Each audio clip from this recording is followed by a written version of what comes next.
पवन जी, आप हमेशा से ये आरोप लगाते हैं कि पठानिया जी पे कि वो लोकसभा इलेक्शन में भाजपा के अगेंस्ट कैंपेन कर रहे थे, राइट? फिर भी भाजपा उनको चुनती है।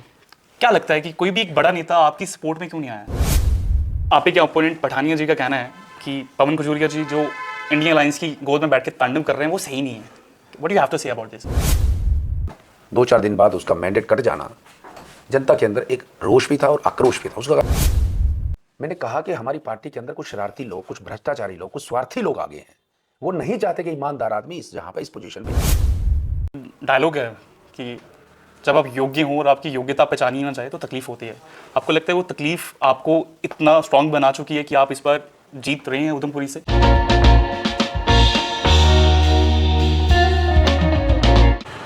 हेलो एंड सबको मेरी तरफ से प्यार भरी नमस्कार and welcome to state talk with Rishabh. मैं हूं ऋषभ शर्मा। जैसे कि आप देख रहे हैं, मैं इस वक्त हूं उधमपुर के बीचों बीच और आज के हमारे स्पेशल गेस्ट हैं the man doesn't need any introduction because I am talking about Shri Pawan Khajuria ji. Pawan Khajuria ji ex state vice president रहे हैं बीजेपी के और उधमपुर ईस्ट से इंडिपेंडेंट कैंडिडेट हैं। आइए जानते हैं उनसे कैसे चल रही है उनकी इलेक्शन की तैयारी। Pawan ji, welcome to state talk with Rishabh. कैसे हैं आप? आपका स्वागत है। बहुत बढ़िया जी, सब ठीक है। पहला सवाल, कैसी तैयारी चल रही है इलेक्शन की? इस चुनाव के अंदर तैयारी जो है, एक आज़ाद उम्मीदवार के तौर पर हम चुनाव लड़ रहे हैं, लेकिन ये इतिहास बनेगा कि इस विधानसभा के अंदर प्रत्याशी का केवल नाम है, प्रत्याशी का केवल मुखौटा है, लेकिन प्रत्याशी के तौर पर अनेकों लोग, हमारी माताएं, बहनें, बुजुर्ग, युवा साथी, सब लोग प्रत्याशी बनकर चुनाव लड़ रहे हैं। ये अलग सा एक नज़ारा और अलग से एक इतिहास बन रहा है। पवन जी, सबसे पहले यही सवाल पूछना चाहूँगा, कितना दिल दुखा था जब आपको पता लगा कि आपको बीजेपी की तरफ से टिकट नहीं मिल रही है? देखिए, इसमें कोई संदेह नहीं है। 35 वर्ष जिसने माँ की सेवा की हो और माँ से एकदम बिछड़ना हो, एकदम पहले इशारा करके फील्ड के अंदर भेजना, सभी जनता के अंदर जाकर बातचीत करना, एज ए कंटेस्टिंग कैंडिडेट के तौर पे उतरना, और उसके बावजूद बाद उसके थोड़ी देर बाद 2-4 दिन बाद उसका मैंडेट कट जाना, जनता के अंदर एक रोष भी था और आक्रोश भी था। उसका कारण था कि जिस आदमी को, जिस व्यक्ति को पार्टी की तरफ से मैंडेट दिया गया, उस व्यक्ति ने सरेआम मीडिया के माध्यम से, सारी दुनिया जानती है, तथ्य हैं, सबूत हैं, कि उन्होंने लोकसभा चुनाव के अंदर नरेंद्र भाई मोदी जी को हराने का काम किया। सीधे खुल के उन्होंने कांग्रेस का प्रचार प्रसार किया, डॉक्टर जितेंद्र सिंह जी को हराने का काम किया। तो जनता के अंदर एकदम ऐसा भाव जागा कि अगर ऐसे व्यक्ति को मैंडेट मिलता है जो समर्पित भाव से पार्टी का काम कर रहे हैं, उनको कहीं ना कहीं ठेस पहुंची, दुख हुआ। उस नाते से हमें भी ये दुख हुआ कि जब हम पार्टी से अलग हुए, वो हमारा फैसला नहीं था कि हम आज़ाद उम्मीदवार के तौर पे चुनाव लड़ें। वहाँ जनता जनार्दन ने, सभी हमारे साथियों ने एकजुट होकर एक फैसला किया कि आप आज़ाद उतरिए, हम आपके साथ हैं। उसके बावजूद हमने उस बात को स्वीकार ना करते हुए हमने पार्टी को वहीं अपने मंच से ही एक मैसेज भेजा कि आप ऐसा करिए, ऐसे व्यक्ति को मैंडेट मत दीजिए जिसने पार्टी के विरोध में काम किया, पार्टी के खिलाफ काम किया है। हमने कहा हमारे 157 पोलिंग स्टेशन है, उसमें अनेकों हमारे बुजुर्ग, माताएं, बहनें, युवा साथी जो कई वर्षों से पार्टी की सेवा कर रहे हैं, जुझारूपन से पूरा उनका दिन रात मेहनत से पार्टी आगे बढ़ रही है। हमने कहा किसी को मैंडेट दे दीजिए, हमें मत दीजिए, किसी को मैंडेट दे दीजिए, क्योंकि हमने स्वार्थ की राजनीति की ही नहीं कभी। हमने कहा उनमें से किसी को मैंडेट दे दीजिए, हम उसको एमएलए बनाकर सब साथी एकजुट होकर, सभी मजहबों के लोग, सभी धर्म समाज के लोग इकट्ठे, जिस तरीके से हम चलते हैं, हमने कहा हम उसको एमएलए बनाकर पार्टी की झोली में डाल देंगे। लेकिन पार्टी के अंदर कुछ स्वार्थी लोग हैं। हम जिस पार्टी के अंदर विचारधारा के साथ जुड़े थे, देश को जोड़ने का काम करने की, समाज को जोड़ने की बात थी, लेकिन उसमें कहीं ना कहीं पार्टी के अंदर कुछ ऐसे शरारती लोग, कुछ ऐसे स्वार्थी लोग उसके अंदर आए जो उसको तार तार कर रहे हैं। पवन जी, आप हमेशा से ये आरोप लगाते हैं कि पठानिया जी पे कि वो लोकसभा इलेक्शन में भाजपा के अगेंस्ट कैंपेन कर रहे थे, राइट? फिर भी भाजपा उनको चुनती है। क्या लगता है कि कोई भी एक बड़ा नेता आपकी सपोर्ट में क्यों नहीं आया है? देखिए, आपने बड़ा अच्छा शब्द कहा, लेकिन मैं थोड़ा सा उसको दुरुस्त करता हूँ। मैंने आरोप कभी नहीं लगाया। हम कभी, मेरी पूरी आप कैंपेन देखिए, किसी में हमने आरोप नहीं लगाया। जो मीडिया के लोगों ने आरोप लगाया था कि हमारे कांग्रेस का जो प्रचार प्रसार भाजपा के नेता कर रहे हैं, ये उन तथ्यों पे मैं बात कर रहा हूँ। दूसरी बात जो आपने कही कि आपके साथ बड़ा नेता कोई खड़ा नहीं हुआ, ये तो मुझे कहने में अब संकोच कोई नहीं है। मैंने कहा कि हमारी पार्टी के अंदर कुछ शरारती लोग, कुछ भ्रष्टाचारी लोग, कुछ स्वार्थी लोग आगे हैं। वो नहीं चाहते कि ईमानदार आदमी इस जहाँ पे इस पोजीशन पे आए। हमने जब ये कहा कि हमें मैंडेट मत दीजिए, क्या एक जिसको प्रत्याशी बनाए वही एकमात्र व्यक्ति अच्छा है? इतने हमारे कार्यकर्ता, हमारी माताएं बहनें, हमने कहा इनमें से किसी को मैंडेट दे दीजिए। क्या वो सारे निकम्मे हैं? सारे पार्टी का चुनाव नहीं लड़ सकते? अगर कोई बुजुर्ग चुनाव लड़ता कितना अच्छा लगता। हमारा कार्यकर्ता है, हमारी माँ बहन, कोई किसी को मैंडेट मिलता कितना अच्छा लगता। हम उनको कोई, हम घर से लिखवा के तो ना ऊपर से लिखवा के आए कि हमें मैंडेट दीजिए, किसी को भी दीजिए। बड़ा दिल करना पड़ता है। हम कहते हैं हम बड़ी लकीर करने वाले लोग हैं, किसी की लकीर मिटाने वाले नहीं। से एक डायलॉग है कि जब आप योग्य हों और आपकी योग्यता पहचानी ना जाए तो तकलीफ होती है। आपको लगता है वो तकलीफ आपको इतना स्ट्रांग बना चुकी है कि आप इस बार जीत रहे हैं उधमपुरी से? देखिए, जो जोगी की बात है, हमारा काम था समर्पण। हम समर्पित भाव से काम करते हैं। हम योग्य हैं कि नहीं हैं ये जनता जानती है। जनता के बीच में कितना रहते हैं, जनता की सेवा करने में कितना तत्पर रहते हैं, जनता उस पर, हम जनता की उम्मीदों पे खरा कितना उतर पाते हैं, जनता का विश्वास रहता है। अपनी तरफ से हम कहें कि मैं योग्य हूँ, हमने ऐसा शब्द कभी नहीं कहा। लेकिन आज जिस प्रकार से जनता का जनसलाव, जिस तरीके से प्यार उमड़ कर आ रहा है, जिस तरीके से उनका आशीर्वाद मिल रहा है, आज विश्वास हो रहा है कि जनता के अंदर सच्चाई है। आपके मीडिया के भाई, हमारे सोशल मीडिया के भाई, उनका भी एक बड़ा इफेक्टिव रोल रहा कि जिन्होंने सच्चाई के साथ इस बार चले और सच्चाई को आगे लेकर गए। और आज जनता जनार्दन का मैं समझता हूँ, 35 वर्ष मैंने भी पार्टी की बड़ी सेवा की है, देश के अंदर काम किया, अनेकों प्रदेशों में काम किया, अलग अलग चुनाव करवाने के कई पुरानी ऐसी जगह हैं जहाँ कोई नहीं जाता, वहाँ हम गए।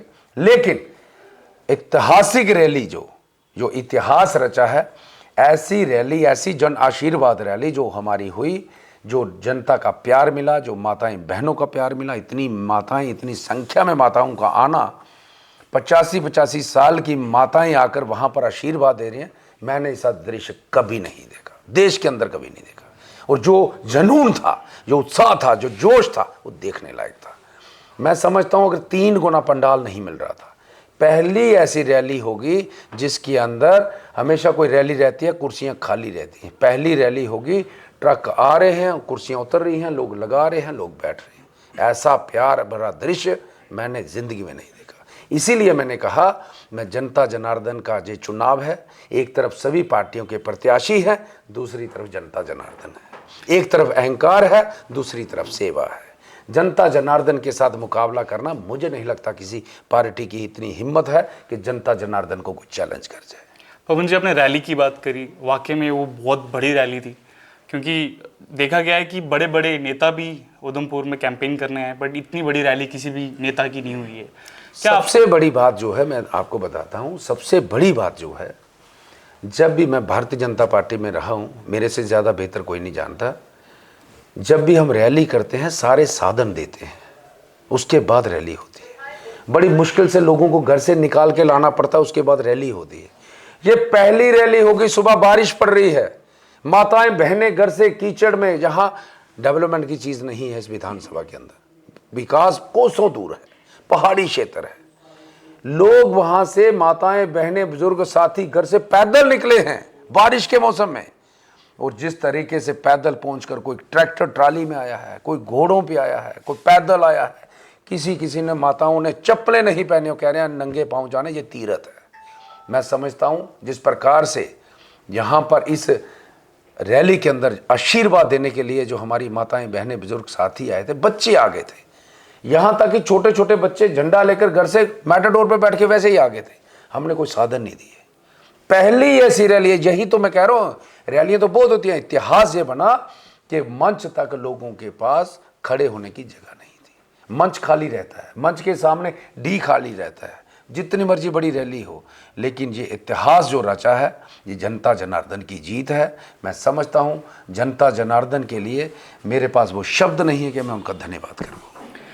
सर आप ही के ओपोनेंट पठानिया जी का कहना है कि पवन खजूरिया जी जो इंडियन अलायंस की गोद में बैठ के तांडव कर रहे हैं वो सही नहीं है। What you have to say about this? देखिए ऐसा है, एक उंगली अगर हम किसी की ओर करते हैं तो बाकी मेरे ओर आती हैं। ऐसा है, आपने देखा होगा, हो सकता है उनका पहले कहीं ऐसा गठबंधन रहा हो, क्योंकि वो पहले आज़ाद रहे हैं, उनका इतिहास ऐसा है। तो जिसके अंदर मन में चोरी हो, मन गंदा हो, उसको हो सकता है सारे गंदे दिखें। उसके बाद वो कांग्रेस में रहे हैं, उसके बाद अब भारतीय जनता पार्टी में आए हैं, उनके जीजा जी भी हैं, वो एनसी में हैं, ये कभी उनका प्रचार करने जाते हैं, वो कभी इनका प्रचार। मुझे लगता है ये कहीं ना कहीं अपने वाली बात हमारे पे रख रही है। मुझे लगता है कहीं एक जगह पे कोई आदमी हमारे पे एलिगेशन लगा के दे दे, हमारे जितने कार्यकर्ता हैं, मुझे लगता है ऐसी बात करना भी हमारे कार्यकर्ताओं का अपमान होगा, जनता जनार्दन का अपमान होगा। ऐसी बात करना भी उनको, मुझे लगता है उनकी सेहत के लिए ठीक नहीं रहेगा। पवन जी अगर आप जीतते हैं तो किस मोड जाएंगे पवन जी? एनसी का दामन थामेंगे या भाजपा में फिर से शामिल होंगे? मुझे लगता है इसका उत्तर देना मैं उचित नहीं समझता, क्योंकि आपने एक शब्द कहा अगर ये जनसैलाब देखकर, जनता का प्यार देखकर भी अगर आप शब्द लगाते हैं अगर, तो मुझे लगता है इसका उत्तर देना जनता का अपमान हो। मतलब कि आप मान चुके हैं कि उधमपुर ईस्ट से पवन खजूरिया जी पवन खजूरिया केवल नाम है, एकमात्र नाम। मैंने आपको बताया, यहाँ जनता जनार्दन की जीत हो रही है। जनता जनार्दन के आगे कोई नहीं टिक पाता। मैं साफ शब्दों में कह रहा हूँ, यहाँ हर घर के अंदर एक विधायक बनेगा। हमारी माँ विधायक बनेगी, हमारे भाई विधायक बनेंगे, पिता समान बुजुर्ग विधायक बनेंगे, हमारी बहनें विधायक बनेंगी।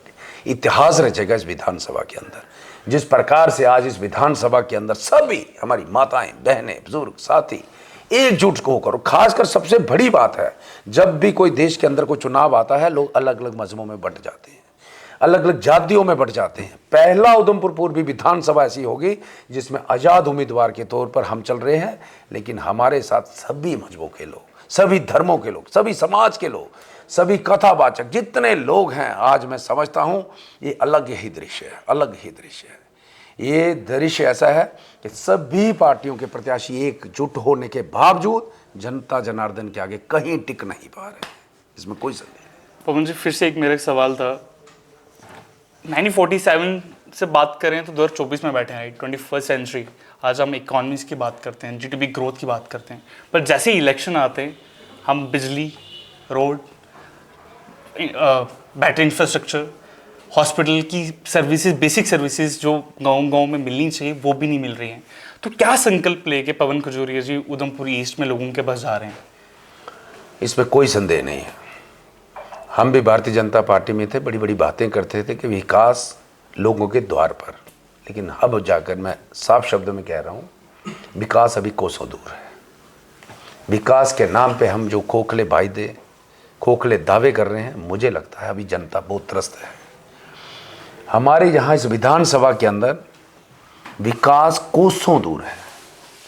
हमारे कुछ ऐसे पहाड़ी क्षेत्र हैं जहाँ हमारे बुजुर्ग आज के दिन भी इतने परेशान हैं कि मानो उनको एक सहारा दिख रहा है, एक उम्मीद जगी है, एक विश्वास जगा है।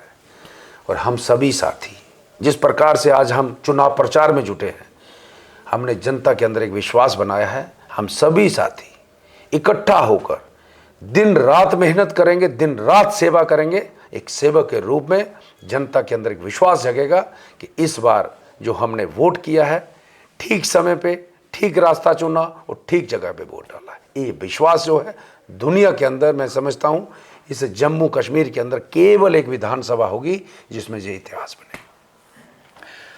उधमपुर ईस्ट के सबसे बड़े मुद्दे क्या हैं? क्योंकि आप इतने देर से कैंपेन कर रहे हैं, राइट? हर गांव में हर बुजुर्ग बच्चे से देखिए, इसमें उधमपुर ईस्ट की बात कर रहे हैं, मुद्दे क्या हैं? मुझे लगता है मुद्दा क्या नहीं, सड़क की जगह सड़क नहीं, पानी की जगह पानी नहीं, बिजली की जगह बिजली नहीं, तो वही बेरोजगारी की जगह बेरोजगारी है।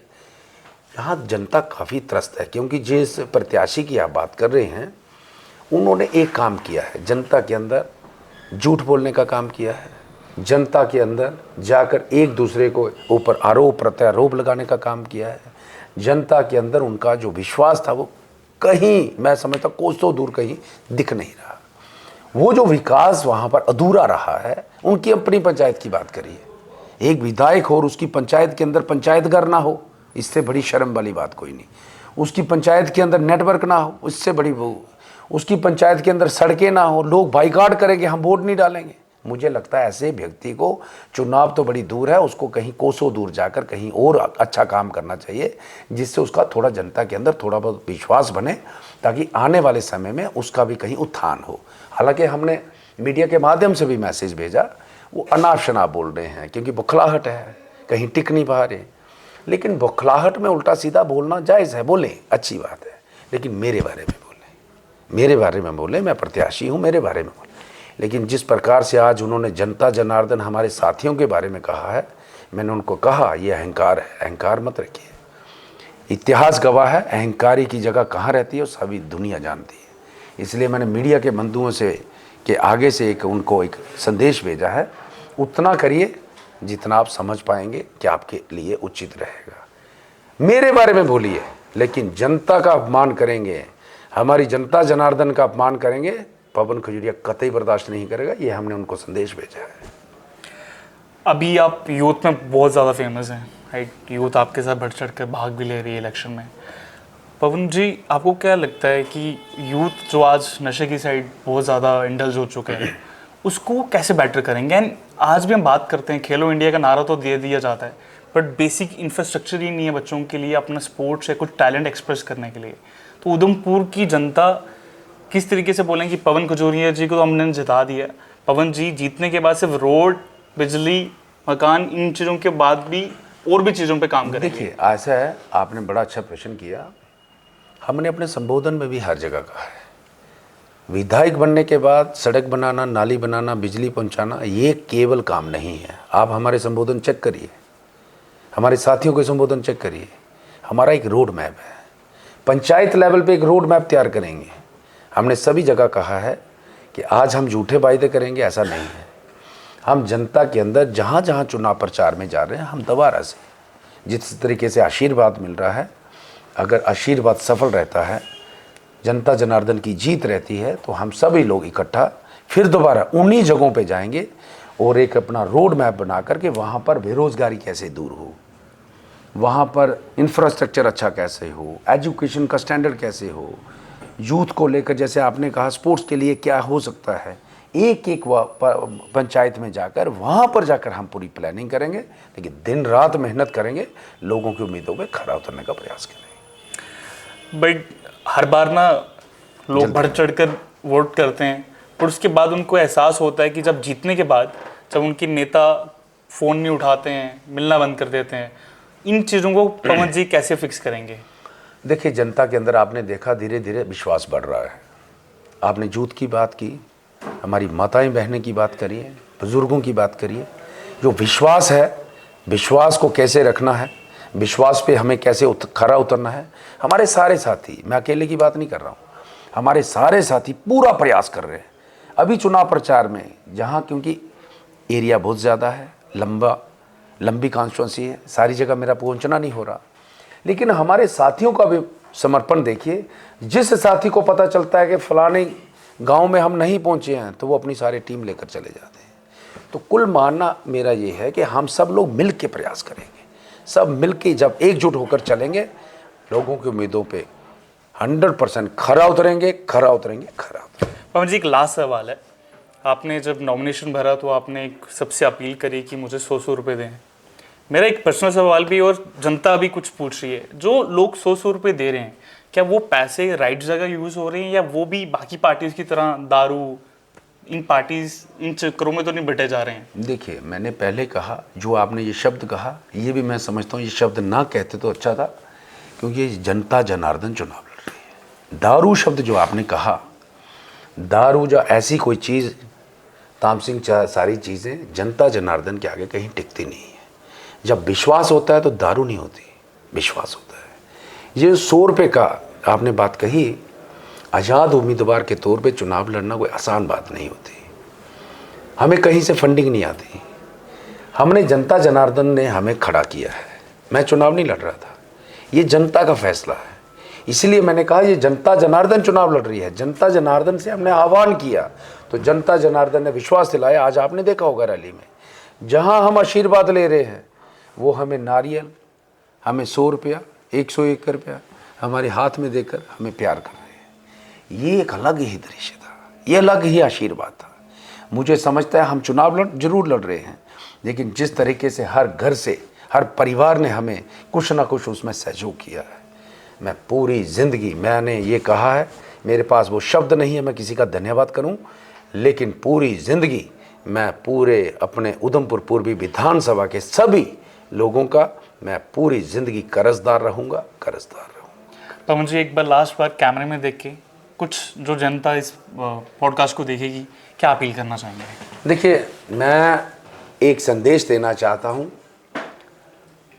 जहाँ जहाँ हम पहुँचे हैं, हमने बड़ा प्रयास किया, थोड़ा समय था, ज़्यादा जगह जाने का प्रयास किया। चुनाव प्रचार में हमारा चुनाव निशान दिखाने की बात की, सारी चीज़ें दिखाने की बात की, लेकिन उसके बावजूद कई पहाड़ी क्षेत्र है, कई जगह ऐसे हैं जहाँ हम नहीं पहुँच पाए। हमारे साथी गए, हमारी माताएं गई, बहनें गई। कल हम पहाड़ी क्षेत्र में थे तो हमने देखा लगभग 100 हमारी माताएं बहनें वो पूरा पहाड़ चढ़ रही हैं। हम बड़े हैरान हुए, इतनी एज, इतनी बुजुर्ग महिलाएं और चल रही हैं और प्रचार प्रसार कर रही हैं। बड़ा अलग से दृश्य था।